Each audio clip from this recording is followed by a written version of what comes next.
Okay, let's get right into this. And warning, this may be a little heavy. This is going to be the third party karmic channel reading. And yeah, let's get right into this. So, for the sake of staying on point, let's say there are three energies in this matter. Two primarily. There's the pillow talker, which is someone you may no longer have contact with. The third party or third party karmic. And then there's you, or whoever this would resonate for. I'm just going to call it, or call them, the other person. So, someone despises you. They despise your very existence because another person pillow talked about you so much that it sent this person into a jealous spiral. Can you say green-eyed monster? That's what they cultivated very well into this third party, with every tale told, along with unfair or unnecessary comparisons. This was all to incite the three C's: competition, control, and compliance. The third party thought they were victorious in a situation until time quickly revealed that to be much farther from the truth. Have you heard the sayings, only time will tell, or truth stands the test of time? That's pretty much what this situation is. Excuse me. They both technically got what they wanted and deserve to be honest, which is each other. I'm talking several months or years have passed. They might have a child together by now or one on the way. The person they won over doesn't want them back. Well, not like they did initially. Don't get me wrong, they still want the third party's benefits, but even that's become a burden of sorts. Like, they don't want to pay to play anymore. It's not challenging to them. It's not fun because the competition went cold. It went cold ages ago. So no one is concerned about this energy, the pillow talker, anymore. But that doesn't stop them from creeping and slithering around. This person has wandering eyes. They also silently stalk the other person they pillow talked about, often from ghost accounts. And that may resonate for some, not all. The third party they've caught this person looking or searching that person up also from time to time. They have pics of this person hidden in their phone. So the third party is aware that pillow talker is still very much attracted to the other person in some capacity. They've had arguments and tension about this subject on several occasions. There's not much about this that screams healthy. Oh my goodness. Okay, so the third party is lurking in the other person's socials as well. If this resonates, they study this person to see if they are engaging at all with the pillow talker. They also have this deep desire to know, like, what is it, or what it was rather, about them that's so alluring for pillow talker, and it looks like they saw. So they may also find this person attractive. This other person may be very good looking, may have distinct features such as like pretty eyes, an adorable nose, dimples, maybe like Angelina Jolie lips. Take it again as it resonates, but they see, or they have a pretty good idea of what it is that this person is so hooked up on. Also, if it's not attraction, it may be an alluring aura that the other person gives off. Like, they're very charismatic and warm, and it shows through their energy somehow. What the HE double hockey stick is up with this energy? I think they're both bi. That's what it feels like. And it could be intrigue as well. They find this person, again, alluring. So they're both actively stalking this individual. Oh, guys. There's also a group where the third party saw pics of you or the other person that the pillow talker either showed them, or, again, they found the pictures in their phone.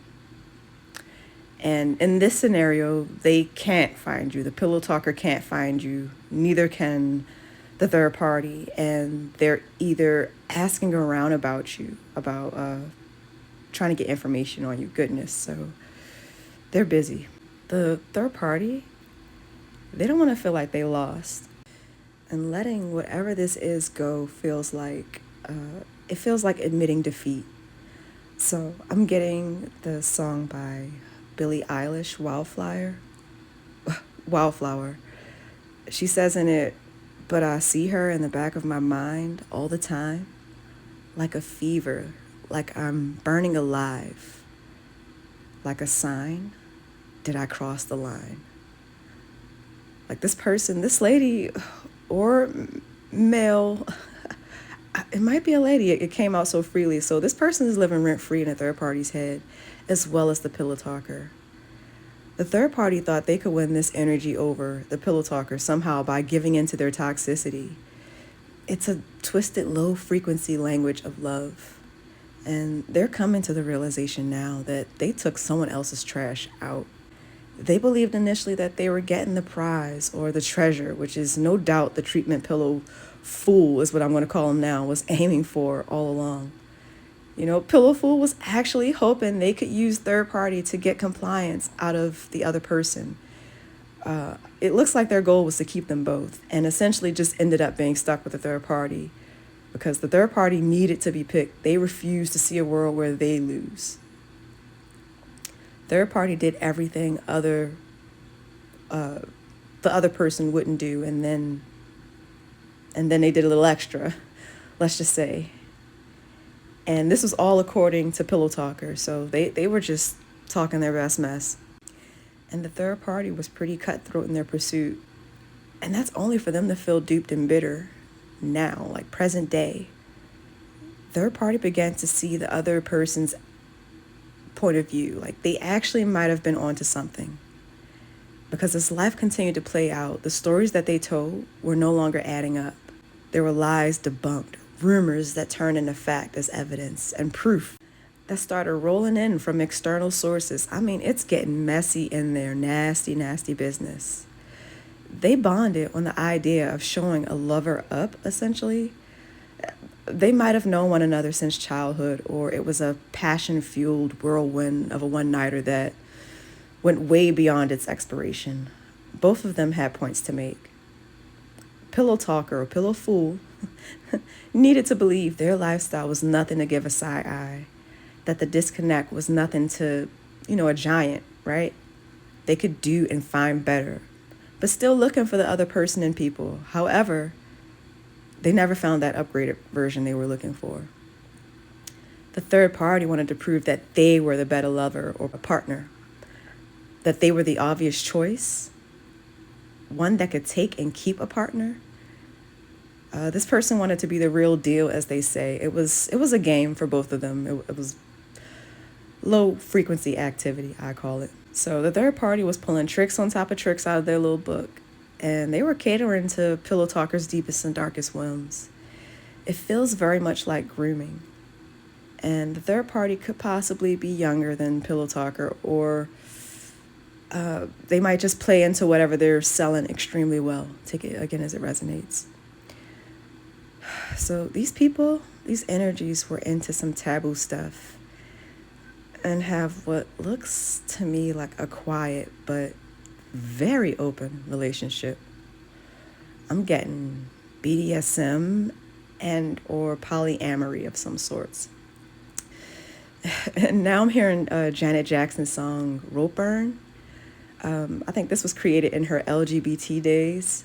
So in it, she says, tie me up, tie me down, make me moan real loud, take off my clothes, no one has to know. Like, oh, okay. Oh, okay. Having actual experiences hogtied, belly down and up. I'm seeing some crazy stuff. I don't know how many of y'all saw that P. Diddy special on Netflix called The Reckoning. Like, I'm seeing those freak off sessions. I'm seeing combinations of that, like only both ways. Like two ladies and a man, as well as two men and a lady, but with like a bi-consensual twist. If you catch my drip, there's like a masculine hitting the front and back in these wild sessions. Oh my. The third party is really down with the get down. Like, oh, okay. And so I'm getting there's video, tons of clips and incriminating stuff on phones and or computers of a select few parties involved.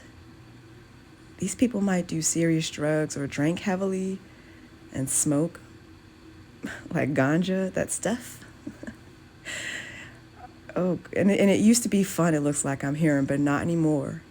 Now it's more like those movies when the high turns against you. It goes from fun to a 24-hour nightmare, or however long it takes for people to sober up from those influences. Party nightlife energy, never wanting it to end. 24-hour party people, the movie comes to mind. So some of you might like Macaulay Culkin movies, sidebar. Home Alone or the Home Alone saga may be significant somehow. Something major may be going down around the holiday. So what is the 24? Because I keep saying 24 hours could be significant. I think Christmas is the 24th. Oh, Christmas Eve. So, okay. Prepare for some type of news, communication, or activity outside of the ordinary on Christmas Eve or around then. I'm also getting there may be a little Tokyo showdown between a third party and the pillow talker this upcoming holiday. So someone does not like the idea of being dropped. So my video went out twice, mid-sentence, and I just feel like something's trying to stop me from getting this out, but I'm going to keep going. I think I've left off at the third party being not the happiest about being dismissed or let go of or getting the short end of the stick. This third party has taken matters into their own hands and hooked up with someone close to them. Yeah, goodness. I'm hearing stuff like, we agreed no one in the family and friends. You guys, everyone has secondhand embarrassment at this point. Like, there's a lot of bodily fluids going around. Yeah. And it gets worse.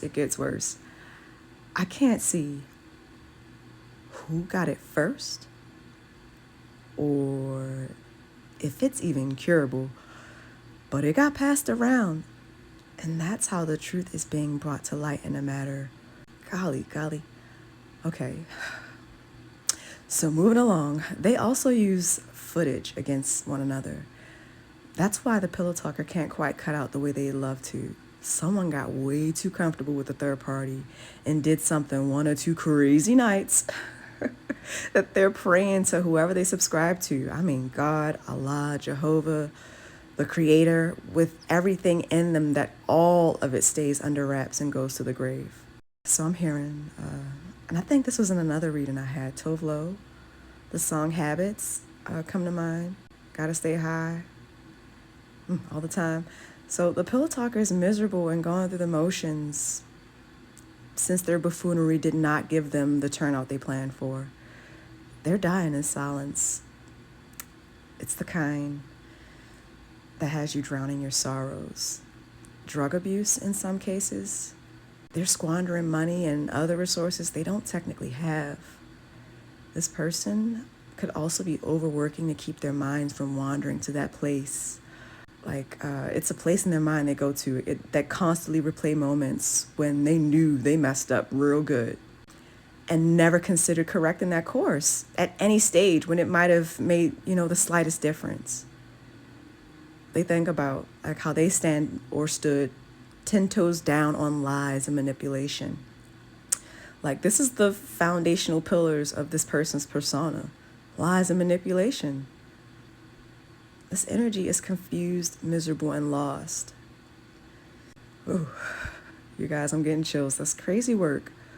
What a terrible stock to put, investment into. And I'm no doctor or licensed practitioner of any sort, but I feel like mental health plays a major role here, and it seems as though neither of these energies are ready to have that conversation. Like that mirror is simply too hard to look into. And these people are lost in the Matrix sauce. Like, yes, more Matrix references. But it's a shame, it really is. Nothing is okay. For these two, anyway. The universe put these folks together to learn a lesson, and they're not necessarily trying to learn it. It's more like evading the lesson, which will surely make their path a much longer and harder one. Whew. So whoever this should resonate for, maintain that high vibrancy. Clearly, your essence is sorely missed. Absence deeply felt, and regrets are at an all-time high. And that's just not your problem. Oh, yeah, that's just not my problem. So, and I've been trying to figure out what it is, and I'm guessing, I suppose Spirit is sharing this insight as a reminder of how someone dipped and dodged a major life bullet. I knew I could fit another Matrix reference in there somewhere. And so this truly could have been your shit show. This could have been yours in some variation. Guys, and I'll leave it there. I truly hope this message was helpful or resonated for anyone, in any way. Blessed be.